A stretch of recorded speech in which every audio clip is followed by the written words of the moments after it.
Dragon Ball Super, episode 27. Okay, we're done with that. Welcome to the Dragon Ball Super episode 27 review. And what a review, what an episode. Let's do it. I'm going to try and make this a lot quicker than other reviews, so instead of explaining that I'm going to do that, let's just do it. The episode starts off where Frieza was over Goku, and he is basically just gloating at this point. And where the last episode ended, we saw that Vegeta stops Frieza from killing Goku. In this episode, Vegeta tags in. It's a great start to the episode already. Vegeta transforms. The transformation, amazing. I love the transformation, but we'll get to that in a minute because I want to mention this first little thing here. Frieza's like, oh, you are not going to stop me from destroying Goku. So he goes to shoot Goku with, I guess you could say a laser, but he shoots him with like a beam, I guess you could say. And Vegeta like teleports in front of Goku, punts him into the air until like he just like throws him in the air like a football after telling everybody to, you know, give him a sensu bean. And it was hilarious. We have the whole moment where he tells Goku he's an idiot, all that stuff. But that punt was just it was so much better than it was in the movie. Like, I love that little scene where he just punts Goku up into the air where Frieza tries to kill him. And that was just like the most awesome scene. Music in this episode was really good. I enjoyed it. I also like the way Vegeta kills Sorbet in this. It's very poetic. When Frieza shoots that beam and Vegeta deflects that little finger beam, he knocks it right into Sorbet's heart. In this death scene, it is a lot more felt that Sorbet has just died. I like how he has his last words after he's shot in the heart, after he tried to shoot Goku in the heart, but he shot him in the opposite side of the heart. Because, let's face it, that would kill you. So I'm glad they changed that in the movie. Don't think I mentioned that last time. But Sorbet has his last moments, and he says, Frieza-sama, as in he is begging Frieza, and he dies. I love that. It was a lot more. I felt his death a lot more. So Vegeta's a boss, and he just gets bossier, because he also turns Super Saiyajin Godo. Now let's go back. Super Saiyajin Godo, Super Saiyajin Godo. Sorry, he does not go Super Saiyajin God. Apparently he's already reached that point, or something like that. They explain that later, sort of. And I love when he transforms. It's so epic looking. I love the blue crushing, like the destroying of like the blue that goes around their body. And I loved how, I don't think they did this with Goku's transformation. There's like this reverb in his voice while he's transforming in his scream. It just sounds amazing. It was a great scene. At this point, Vegeta shows off that he can also turn Super Saiyajin blue. We'll just go ahead and say that from now on.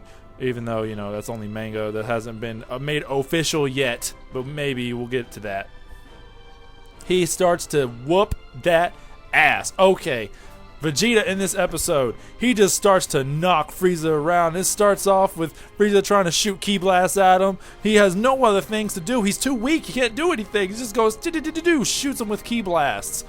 And Vegeta just knocks that shit back and forth. He don't care. Just bow, bow, bow, bow, bow. Just knocking it all out. Then he gives him a punch to the gut. And then he just starts to whoop his ass with his fist. Just bam, bam, bam. He knocks him into the air.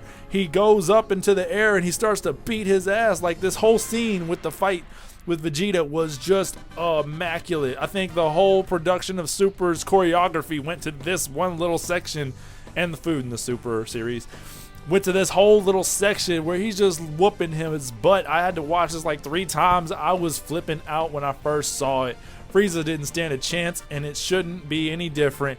Frieza got his ass handed to him to the point where he lost his golden form. At this point, we all know what's about to happen. If you haven't seen the movie, you probably should, you know, because whatever. We won't go to that. So Frieza loses his power. Vegeta's about to kill him, but Frieza has his backup plan, of course. He blows up the Earth, just like in the movie. But in this version, oh my god, it was amazing. In this version, when Frieza starts to blow up the Earth, they show everybody that the heroes love. Videl and Pan are just sitting in their house not knowing what's going on. You have 18 and Marin going to get food. And then you got Bulma's mother and father. You got Boo and Hercule. You just see them all just living their lives. Chi-Chi's in there too. And you get to see like everybody basically and doing whatever they're doing. And you see like the explosion come around them. You see their bodies get engulfed in it. The Bulma's parents even see it coming. Marin and 18 notice something. I don't know why Videl and Chi-Chi don't notice anything. Or, well, I know why Hercule and Boo, they were asleep. And then they show Goten and Trunks. It's just like, oh my god, the chills. And the music score during this scene, I personally thought it was great. It felt really intense. It felt like this is the end of the world, and it was a good addition. The fact that they showed the people, because in the movie they just mentioned them. Well, Bulma mentioned that everybody's been lost. They don't show Yamcha and Chiaotzu because, you know, fuck them, nobody cares. But they just show all the important people, and they just show them get killed. It's like the most like eerie thing ever. Even though they don't show anything too physical, it's just, you know what happens, and you know that they just got killed in a very brutal way, and it's crazy. But at this point, Whis and Beerus have protected the group with a spell of force field that Whis has created around the little patch of dirt they were on. Everybody seems to be depressed. Something very notable happens with Gohan. He looks like he's just like he can't believe what happened. Everybody's, you know, relenting on what just happened. Then we go on to Whis telling Goku that, oh, surprise, surprise, I can turn back time. In Super, they just kind of mentioned it. In the movie, they made it a little bit more obvious. In Super, you could have missed it if you weren't paying attention. Where Whis says he could do a redo in the past episode. Some past episode from how. He says he could do a redo, and then he mentions that again, and Goku's like, you said something like that before. He goes on to explain what he can do with his power. Of course, at first, him and Beerus go on and they tell Goku how he messed up and how he shouldn't have, you know, waited and all that stuff. But interesting thing here, we learn a new, I guess you could say, negative about Whis' powers. Not only can he only rewind in 3 minutes behind time, but he can't do it more than once. So apparently that is a one-time thing, and he has to do it, and he can't do it after that one time because he has to have time to, I guess, reload that ability. But anyway, we see him tell Goku that we need to finish Frieza off fast. So we go on. I like the way that it reversed time. The movie was pretty cool. It just kind of moved fast. They show everything again that they showed before the Earth exploded. I just like the little effect that they had. It looked like all the atoms of the world are just like moving really fast and moving together, this little Technicolor thing, as the time reverses, like everything just going on and on. It was really cool. I personally liked the effect that they gave at that point. This is a little difference this time. We see Goku go Super Saiyan Blue right away, just like in the movie, but we see it more. In the movie, we just kind of see him jump into the Kamehameha. This time we see him preparation, you know, wise of the Kamehameha, just shooting forward, and he gives that good old Vegeta, move out of the way, Frieza! You know, that he has to yell Frieza's name. That's just the thing that happens in Dragon Ball. I mean, he always does that when he kills him, like, Frieza! Like, you fool! And all that, you know. And Frieza is killed. They were a little bit more... They didn't show Frieza's body tearing apart as much as they showed a silhouette tearing apart, which, you know, was the same effect. It's just, it's a little less brutal looking for Frieza, which I guess is, you know, Japan's a little softer on their action and stuff in certain animations, so it's, I guess that's all that was. But Frieza's dead. Everybody celebrates. Jacko apparently steals Frieza's ship because he falls in love with it.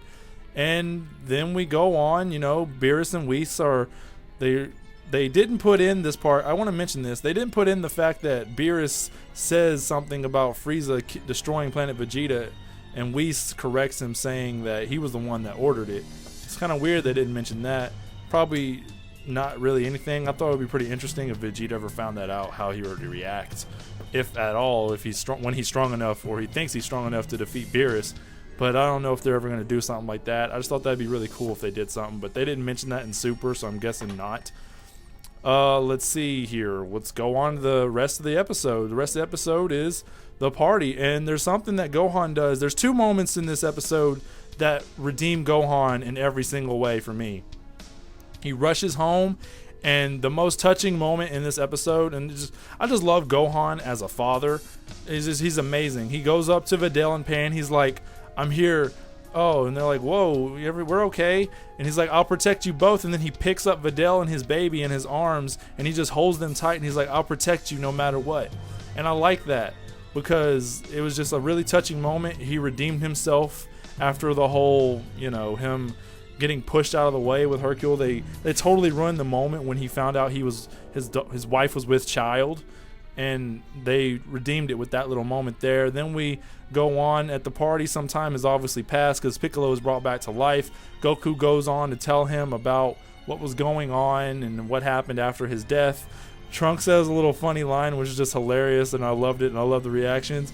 He says that next time Frieza, if he shows up again, him and Goten will take care of him, and he'll slice him in half.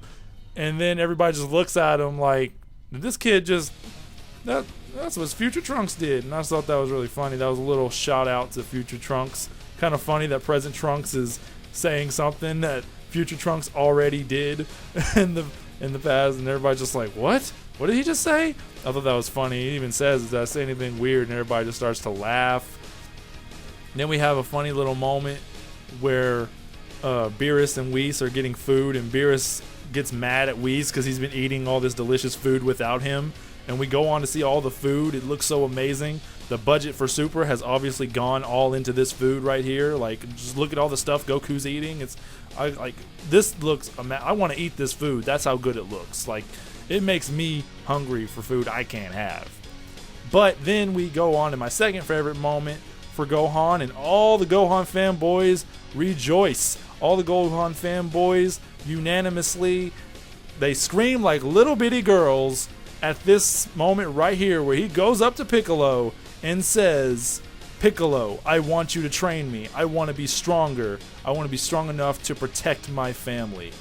And this moment is just amazing. Gohan has finally realized, hey, Gohan, you can't always rely on Daddy. And he's really serious about this, it would seem. So him and Piccolo are going to resume training. It's going to be like a shout out to the old episode of Dragon Ball Z where him and Piccolo were training. I can't wait to see that. I really hope they show some episodes revolving around him and Piccolo's training.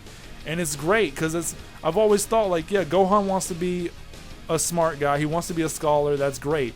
But what happens when, and it's inevitable, somebody evil comes who is way more powerful than anybody else?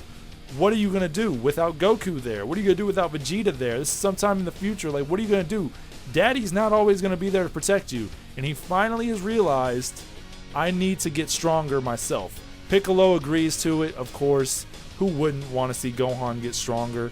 Then we go on to see the end of the Resurrection F movie part. One of my favorite parts, the funniest scenes, I think, was Frieza back in hell, screaming that he's just pissed. He's back listening to this music, stuck in his little cocoon. And that ends the Resurrection F arc. It was great. I can't believe it's over, though. And I'm excited that it is over, because let's go on to the predictions. Next week, the Champa arc begins. Oh my goodness. Now, I did see this manga chapter, so I do know this much. Beerus and Champa finally meet face to face while others are around, and we have a little thing where Whis tells everybody that he's gonna, he's basically telling them about the other universe 6, and how many universes there are and all that stuff. And Beerus is gonna be revealed to be Champa's brother. Vados is probably gonna be revealed to be Whis' sister. And they explain the 6th and 7th universe. I already said that. But it's funny, there was a little scene where it looked like they expanded the scene where Champa and Beerus meet to do more action, because in the manga they just kind of talk a lot and they have like a little food competition. They're probably going to do the same thing here, but it looks like Beerus and Champa actually fight each other. It looks like from the preview there's like a funny little scene of them fighting each other on the table. Goku and Gohan. Goku and Vegeta resume their training on Whis' planet at this moment, obviously. They're going to turn Super Saiyan Blue and then get in trouble by Whis, then put in the little fat suits as they were in the manga. It's obviously shown by this image, and they're just like going to watch the two brothers go at it. Next episode is going to be the beginning of the Champa arc. I can finally see new content. You can finally see new content. We finally get to see what Champa and Vados are like. It's just amazing. This episode was a great episode to end the Resurrection F arc, which I don't think was that good. People may be wondering why I've been so positive in my reviews, and the main reason is there's a lot of reviewers out there right now that have been plenty of negative that I don't have to be. Yes, animation is an issue. Yes, choreography is not perfect. Yes, there's issues with plot holes.